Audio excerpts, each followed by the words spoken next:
Yan guys, cooking time tayo. Pag sinipag, apat na klase ng ulam. Ayan, may tinula ko. Ayan yung pang ano ko. Ito yung pang gulay. At ito naman ginataan mackerel. Ayan, meron siyang talong sa ilalim.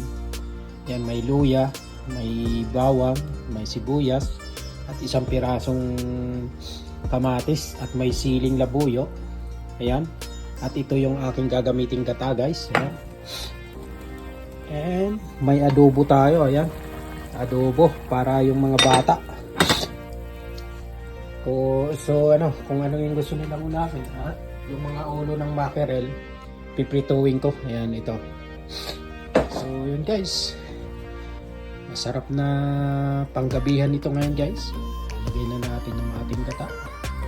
Para sa ginataang mackerel na may talong. Ayan. May talong. Ayan. Yung gata. Ito yun guys. Ayan. So saglit lang maluto ito dahil yung talong mabilis siyang maluto. At saka yung isda, yung mackerel mabilis din siyang maluto.